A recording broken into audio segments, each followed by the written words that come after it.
Laziness is not a biological trait, but rather a behavioral one. It is a habit that can be changed with effort and practice. Laziness can lead to negative consequences, such as missed opportunities, decreased productivity, and even health problems. Brothers and sisters, this is Islamic lectures about how to conquer laziness from our brother Abdul Rahman Murphy. Assalamu alaikum. It's your brother Abdul Rahman Murphy here with another session of Roots Q&A. Today's question asks, Brother Murphy, recently I've developed the habit of being lazy. This procrastination has caused me to miss my prayers, to suffer in my school, and also not to do well at work. Can you give me any tips on how to conquer laziness? This is a really important question. I think all of us can sympathize with the questioner in that we all have busy schedules in life. Whether you're a student, whether you're working full-time, whether you are a parent, whether you are a spouse, whatever kind of facet of life that you're in, your schedule is probably filled up with things, whether it's studying, taking care of deadlines, taking care of your family, going to social events like weddings and parties and such. These are things that take up your schedule and will generally decrease your energy level. So just like when you drive a car around a lot, the gas tank goes from full to empty. When a human being or when a person does a lot of things in their day, then they tend to have less energy and their energy levels go down. So it's really important to ask this question and also to see what are some things that the Prophet Muhammad sallallahu alaihi wasallam, what he taught us about laziness, and also how can we practically implement these tips into our lives.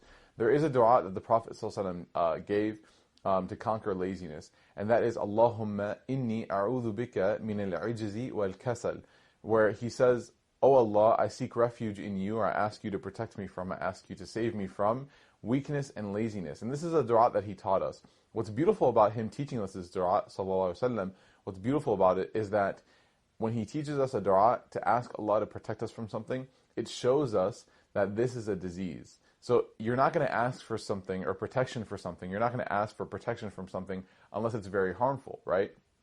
So the fact that the Prophet ﷺ is asking for protection and teaching us to ask for protection from weakness and laziness shows that these are some things that can be diseases of the heart, right? That can penetrate the heart and become a disease of the heart. So it's really important to ask this question and find answers to it. And besides the dua part, besides making this dua and asking Allah to protect us from weakness and laziness, the Prophet Muhammad ﷺ always taught his companions, and by definition, through transmission us, he taught us to always act on it as well. So don't just make the dua and then run away and think that things are going to be better. The dua is the first part, but you have to also take your action as well, right? Tie your camel and then trust in Allah, as we're taught in the hadith. So what are some things, what are some tips, practically speaking, because our body does affect our spirit, right? Your body is going to affect your relationship with Allah subhanahu wa ta'ala. What are some practical tips to increase energy levels and to conquer the disease of laziness? The first tip that I can give is that we need to look into our sleep habits and our sleep patterns. My first teacher, my sheikha, my mom, may Allah bless and preserve her and give her a long, healthy life, inshallah, as well as all of our mothers.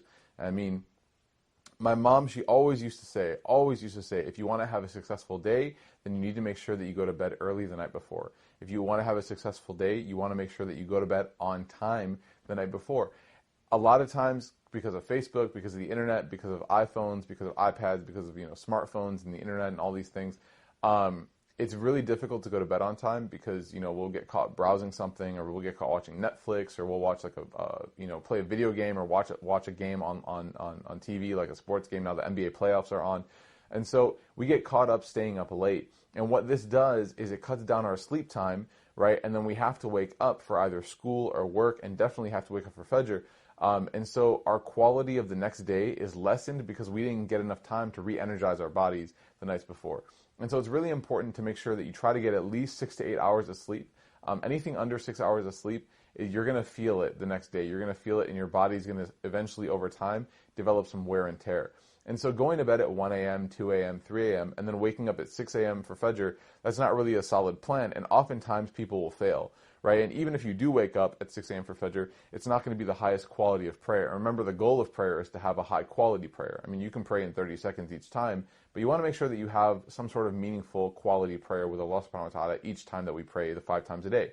So make sure that we try to go to bed early, right? So we need to make sure that we try to go to bed maybe 11 p.m. Once you push past midnight, you're really going to detract or take away from the quality of your day the next day, inshallah. So make sure that we try to go to bed on time. My mom always used to say that, and wallahi, the older you get, the more you realize how true it is. You do need a solid night's sleep the night before. That's why whenever you take an exam or whenever you have a big test or a job interview, what do people always do? They always say, all right, I gotta go to bed early, I got a big day tomorrow. Well, every day is a big day, right? Every day is a day that you have to achieve something. And each day in the life of a Muslim is supposed to be better than the next at some point, right?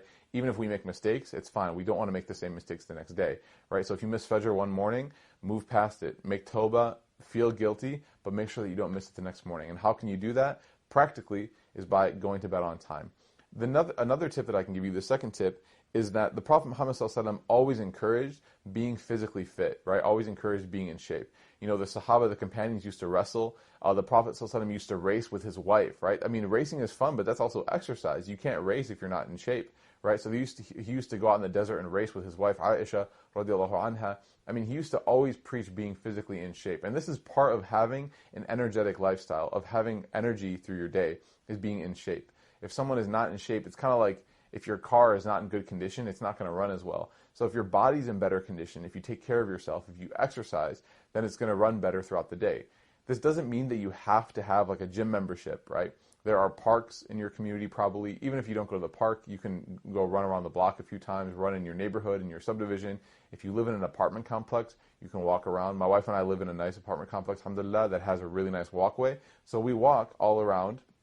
And occasionally even I'll go jogging all around. I do have a gym membership as well, but I'll go jogging in the apartment complex because you don't always have time to go to the gym. But sometimes you have 15, 20 minutes, and that's a really solid jog if you go jogging for 20 minutes a day, maybe 3 or 4 times a week. That'll really get you in the habit, especially if we eat a lot of food. And this is the next point that I want to make, inshallah. But especially if you eat a good amount of food, you want to make sure that you don't just lay down or sleep after you eat. You want to make sure that you go and do something active, like walk around, maybe go to the park with your family or with your spouse or with your friends, and just get some energy, expend some energy, expend some of those calories, because then you're going to develop some, if you don't do that, you're going to develop some lethargic behavior, and that's not positive on your energy quality. So make sure that you're in shape, make sure that you're physically fit, inshallah, and that your cardiovascular levels, alhamdulillah, are high, inshallah, so that you can enjoy the quality of your day.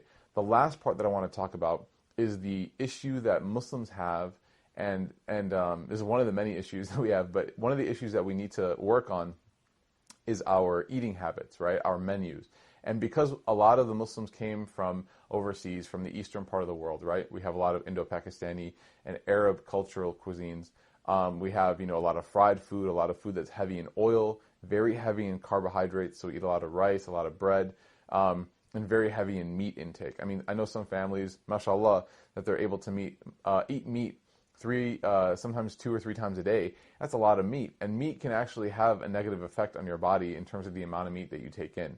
It's very important to eat high quality food, right? So in terms of eating food, you want to make sure that we eat high quality and that the quantity is not that high, right? So high quality meaning vegetables, fruit, a lot of water. Don't drink a lot of Coke or a lot of soda. That stuff is not really good for you. If you have to have something sweet, there's fresh juices that you can drink. A cup of orange juice is actually better for you than a cup of coffee in terms of even keeping you awake as well, because of those sugars from the juice as well. So make sure that you eat healthy. Now, on the quality part, we want to make sure we eat good quality, but on quantity, the Prophet Muhammad ﷺ also taught us that, in a very famous hadith, that the capacity of the stomach should be 1/3, 1/3, 1/3, right? 1/3 food, 1/3 water, and 1/3 left for air.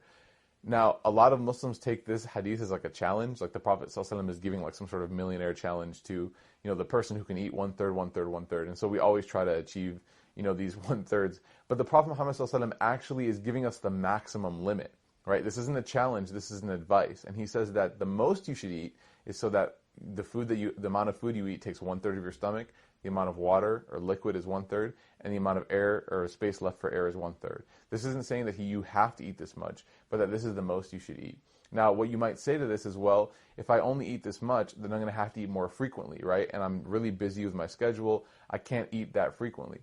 But even, studies have shown, health studies have shown, that eating smaller meals more frequently throughout the day is better for your health and better for your metabolism, thus affecting your energy levels. So even if you have to eat smaller meals a little more frequently throughout the day, it's better for you, it's more healthy for you, and it'll help take care of your energy levels, thus taking care of the disease of laziness, inshallah. So these are a few tips, along with the dua, that we should make. The tips of making sure that we get enough sleep, enough rest, and sleeping on time, right? Don't sleep late. Making sure that we're physically fit and we're active, and making sure that the fuel that we're putting inside of our bodies is high quality enough to take care of this amana that we've received from Allah subhanahu wa ta'ala. These 3 tips are things that I've thought about, that I'm trying to put into my life, and I'd love to share with you, inshallah. I think that if we try to improve these 3 things, that will improve the quality of our lives, inshallah. So with that, I want to say thank you for submitting this question. It's an excellent question, jazakallah khair, and inshallah we can all live more energetic lifestyles, not lazy lifestyles, inshallah, so that we can be better worshippers of Allah and better family members. We can be a better member to our families, inshallah. Wa ta'ala, jazakallah khair, wa assalamu alaikum wa rahmatullah.